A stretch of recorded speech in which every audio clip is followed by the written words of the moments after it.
Hey folks, and welcome back to the channel. So we're looking at crypto bubbles just quickly, just briefly before we dive into this. We are looking at a very nice sea of green. Everything's looking healthy. So if you're looking for reasons as to why the market's starting to look a little bit positive, it's because BTC is actually at an all-time high for this time of the year. And it's a really good, for a lot of people that do technical analysis, the recent move has validated a lot of the theories that we're going to be going back upwards in the weeks ahead. This is really what we need. We've been in the longest bear market ever. And if you haven't listened to the podcast from me and Connor Kenny, go back and listen to it and hear it from his perspective. We've just possibly weathered one of the worst times ever in crypto. So as I was saying, just taking a decent look at this quickly, not going too much into depth with it, but just giving you an idea as to why things are running. I think Rune's one of the top performers at the moment, and this is run by, I think it's TCB, which is Thor chain maybe, or Thor, one or the other. Either way, I was thinking about, because it's in the Cosmos, looking at an IBC connection possibly with Rune, because like I said, it's in the Cosmos, it's within our grasp, and they actually validate on our blockchain, which is really good. We could introduce something that can work for both parties. So as you can see from the title of this video, the broken window theory. What's it all about? It's very simple. If you were to Google something like this, you're probably going to get the very basic response of, it's a concept that each problem that goes unattended in a given environment affects people's attitudes towards that environment, and it just leads to more problems. So for example, every time there's an issue, we ignore it, it goes unattended, it just leads to ultimately a worse environment. People get more unhappy, more problems arise because of the problem you did not solve. And it really comes down to the real core concept of it. Now, if you were to go and look for a historical account, you would probably find an article linking to Broken Windows, which is a 1982 article. And this was in the Atlantic, and it was written by two social scientists. One was James Q. Wilson, and another guy was George L. Kelling. And they basically explained the phenomenon. So consider a building with a few broken windows. If the windows are not repaired, the tendency is for vandals to break a few more windows. Eventually, they may even break into the building, and if it's unoccupied, perhaps become squatters or light fires inside. Consider a pavement. Some litter accumulates. Soon, more litter accumulates. Eventually, people even start leaving bags of refuse from takeout restaurants there, or even break into cars. So as you can see, it's like a degrading event, okay? And you can look at this in so many different ways. You can look for analogies and you can break it down in different ways. But ultimately, LUNC is a blockchain that has not been given what it needs to be given. At any point, the community has never ever got anything that they would like to have gotten for the blockchain. And it's just, this theory really breaks down what we're going through best right now as a community in the Terra Classic blockchain, because the Terra Classic blockchain isn't just LUNC. A lot of people need to understand that it's a really, really broad network, and there's a lot of, for all intent and purposes, shit coins, which are all these different stable assets, these native stable assets we spoke about that just need to be burnt, and then a burning algorithm put into place to burn any more, and maybe a little trading sort of arbitrage event to try and get all of those assets back and just get rid of them. So the Terra Classic blockchain, it needs streamlining, it needs cleaning up, we need to get rid of the rubbish. The pavement has got more and more litter and it's just accumulated on it, and now people are squatting and they're holding the building ransom, which is our blockchain, and we can see this clearly from the paid development teams. As we move forward, I believe this broken window theory, if we start to actually bring things forward that the blockchain needs, start to nourish it, start to nurture it, give back to it, it will give back to all of us as a collective. And that's so important. And we can start to show people on the outside just how good, how fast, and how secure this blockchain is. Because as long as we don't ever allow any Trojan horses in as a community, And as a validating set, we don't allow for these silly changes that go against DeFi as a whole. And we do this properly.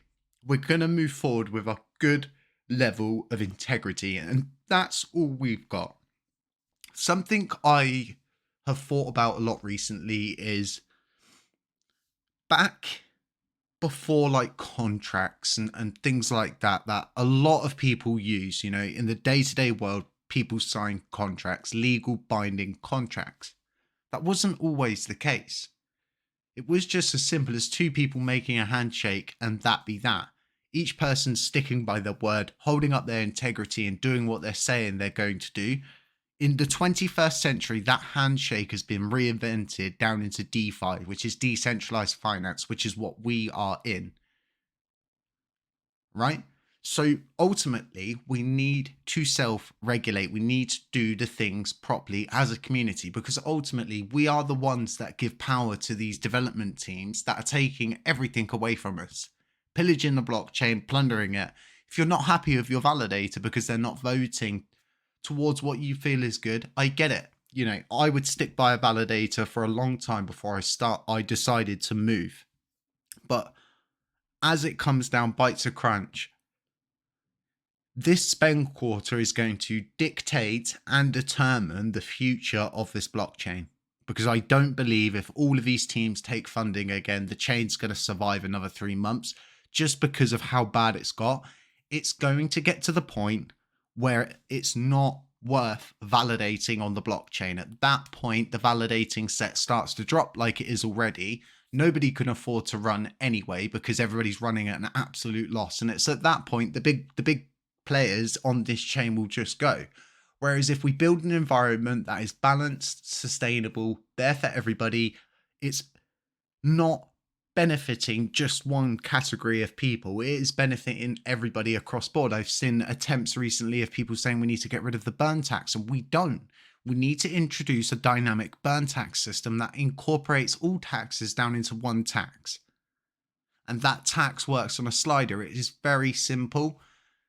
Let me know what you think about all of this, folks. It's so important. I really, really like the broken window theory, because something I like to do here is try to break things down which are understandable to the everyday person, because, I believe every single discussion that's put up there should be a simplified version of it that explains very simply what it entails and what it details to do. You should have the technical one and then the non-technical one, and I think that would be really good. It's something that me and Strafe have been doing a lot with our proposals, is giving you two which are the same, but one is a non-technical version for those who would like to understand it but can't understand it. And that is something we need to cater to as a community, and it's just something that's not catered to ever since we've been in this. It's the simple attitude, and a very condescending attitude, simply that if you don't know how to do it, you should not have a node. And the person who actually said that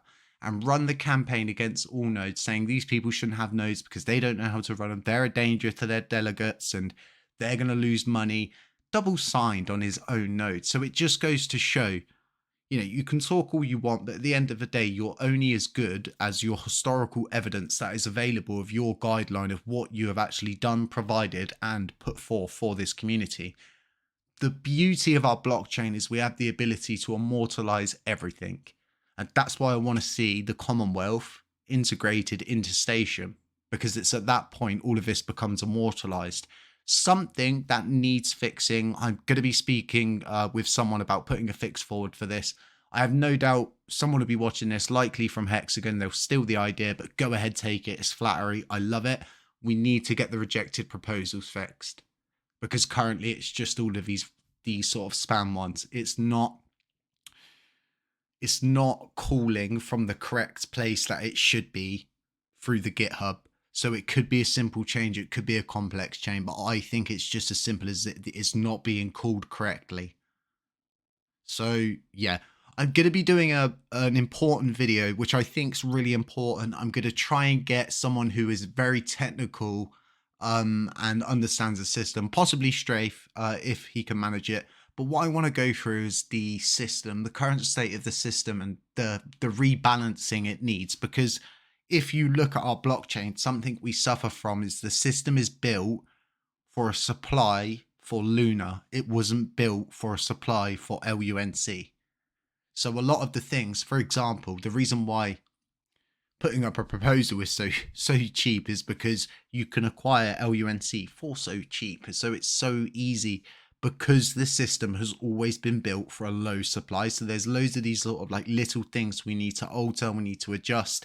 The slashing module itself actually needs adjusting. It's actually a lot more harsher than that, but because it's built off of old numbers, it doesn't do as high as it should be, if that makes sense. Let me know what you think about all of this in the comment section, folks. Other than that, stay safe, stay humble, stay aware, and as always, catch you in the next one.